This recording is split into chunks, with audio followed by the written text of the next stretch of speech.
Hello friends, welcome back to my channel the guideline. Guys, आज की video में हम लोग बात करने वाले हैं बीएससी इन कार्डियोलॉजी कोर्स के बारे में, जिसका फुल फॉर्म है bachelor of science in cardiology.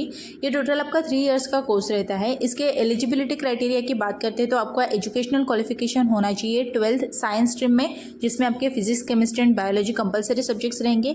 Minimum 50 to 60% marks आपको यहाँ पे स्कोर करने हैं और इसके बाद आपको एंट्रेंस एग्जाम देनी है, नीट एग्जाम देनी है। तो नीट के बेसिस पे इसके एडमिशन्स होंगे। गाइज, वीडियो के एंड तक बने रहेगा क्योंकि एंड में हम लोग कुछ इंपॉर्टेंट चीज़ें डिस्कस करेंगे। Back to the course information.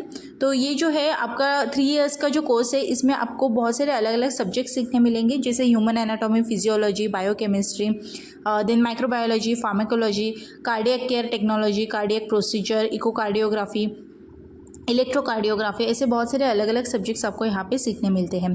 Career opportunities की अगर हम बात करते हैं तो ग्रेजुएशन के बाद आप वर्क कर सकते हो एज अ कार्डियोवैस्कुलर टेक्नोलॉजिस्ट या फिर cardiac technician, medical sonographer, cath lab technician करके आप वर्क कर सकते हो। एम्प्लॉयमेंट आपको गवर्नमेंट या फिर प्राइवेट दोनों ही जगह पे हॉस्पिटल्स में मिल जाएंगी, या फिर जो कार्डियोलॉजी क्लिनिक होते हैं, diagnostic centres, rehabilitation centre, academic institution में अगर आप जाना चाहते हो तो वहाँ भी आप जा सकते हो, रिसर्च सेंटर में आप जा सकते हो। देन पोटेंशियल एम्प्लॉयर इसके बात करते हैं तो AIIMS, Fortis health care, Apollo hospital, max health care, ऐसे बहुत सारे जो भी हॉस्पिटल्स है वहाँ पे आपको आराम से जॉब मिल जाती है। इसकी जॉब जो है वो मिलने में इतनी ज़्यादा दिक्कत नहीं आती है। जॉब अपॉर्चुनिटीज़ काफ़ी सारी आपको यहाँ पे अवेलेबल हो जाती हैं। अगर हम आउटसाइड इंडिया की बात करते हैं तो जो भी मिडिल ईस्टर्न कंट्रीज़ है वहाँ पे आपको जॉब मिल सकती है। यूएसए, कनाडा, यूके, यहाँ पे भी आपको जॉब मिल सकती है। डेफिनेटली जो भी एक्स्ट्रा सर्टिफिकेशन या फिर लाइसेंस है रिक्वायर्ड, वो आपको करना होगा। देन अगर हम हायर एजुकेशन की बात करते हैं तो आप एमएससी कर सकते हो कार्डियोलॉजी या फिर रिलेटेड फील्ड में, जैसे कार्डियोवैस्कुलर टेक्नोलॉजी, क्लिनिकल कार्डियोलॉजी में आप एमएससी कर सकते हो, या फिर पोस्ट ग्रेजुएशन डिप्लोमा भी कर सकते हो। आप कुछ स्पेशलाइज सर्टिफिकेशन कर सकते हो, जैसे इकोकार्डियोग्राफी में या फिर कार्डियक सोनोग्राफी में।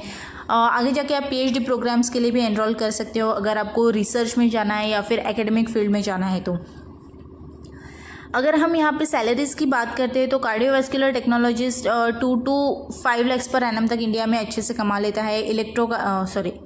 इकोकार्डियोग्राफर जो है वो 3 to 6 लाख पर एनम तक इंडिया में कमा लेता है। कैथ लैब टेक्नीशियन की भी 3 to 6 लाख एनम पर इंडिया में सैलरी आपको यहाँ पे मिल जाएगी। डेफिनेटली ये एवरेज सैलरीज है, जैसे आपके डिपेंड करता है कि आप कहाँ पे वर्क कर रहे हो, कौन से पोजीशन पे वर्क कर रहे हो, ये सब चीज़ें डेफिनेटली मैटर करती है। अभी एंड में हम लोग बात कर रहे हैं कुछ इंपॉर्टेंट चीज़ों की, तो उसमें से सबसे फर्स्ट चीज़ मैं आपको बताना चाहूँगी, BSc in cardiology and BSc in cardiovascular technology, ऐसे 2 कोर्सेज हैं। कंफ्यूज मत होइएगा। कार्डियोवैस्कुलर टेक्नोलॉजीज जो है उसमें आपको हार्ट के साथ साथ ब्लड वेसल्स की भी स्टडीज़ होंगी, और कार्डियोलॉजी में बेसिकली आपको सब चीज़ें हार्ट से रिलेटेड सिखाई जाएगी। तो दोनों चीज़ें अगर आप डीप में सीखना चाहते हो तो आप बीएससी इन कार्डियोलॉजी कर सकते हो एंड फिर उसके बाद एमएससी इन कार्डियोवैस्कुलर टेक्नोलॉजी भी कर सकते हो। तो ये जो है इसमें आपका अच्छा सा स्कोप बन जाएगा। देन सेकंड चीज़ ये है कि कुछ वेबसाइट पे ऐसी इन्फॉर्मेशन दी गई है कि आप एमएससी करने के बाद, कार्डियोलॉजी में एमएससी करने के बाद आप एज अ एमडी के लिए एडमिशन ले सकते हो। ये बिल्कुल गलत है। आप इंडिया में तो ऐसा कोई भी ऑप्शन अवेलेबल नहीं है। अगर आपको एमडी डॉक्टर बनना है तो आपको एमबीबीएस के बाद ही एमडी में एडमिशन लेना होगा, और फिर एमडी आप कार्डियोलॉजी में कर सकते हो, तो वो आप डॉक्टर बन सकते हो वहाँ से। बीएससी या फिर एमएससी इन कार्डियोलॉजी के बाद आप एमडी में एडमिशन नहीं ले सकते हो और आप एज अ डॉक्टर वर्क नहीं कर सकते हो।